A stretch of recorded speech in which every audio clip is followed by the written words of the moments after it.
Vamos falar da FUVEST, primeira fase. Uma prova simples, mas algumas estratégias podem ajudar muito.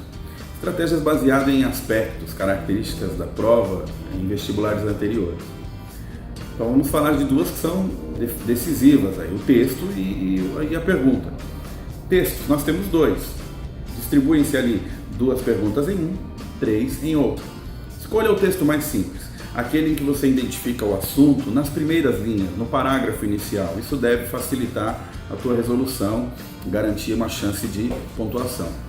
Depois de escolher o texto mais simples, você deve procurar as perguntas. Elas têm características diferentes, embora o examinador, de propósito, ele distribua estas perguntas com testes que, na verdade, cobram a leitura do texto integral. Você deve resolver cada questão com a leitura de uma porção do texto. Basicamente, a ideia é essa. Bom, as melhores perguntas para começar a responder são aquelas que são específicas. Perguntas que, na verdade, usam termos, expressões que estão destacadas em alguma passagem de algum parágrafo. Essas perguntas específicas, geralmente, você vai encontrar na alternativa errada uma dica para você não errar. Na alternativa errada, você encontra expressões muito genéricas.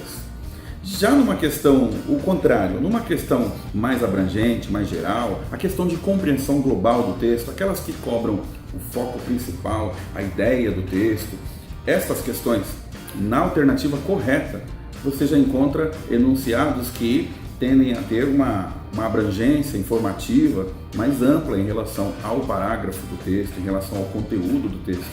E a alternativa errada, olha que coisa, na alternativa errada, neste caso, você tem as alternativas erradas, elas costumam ser passagens do texto, que atraem, chamam a atenção, porque estão no texto, mas são passagens.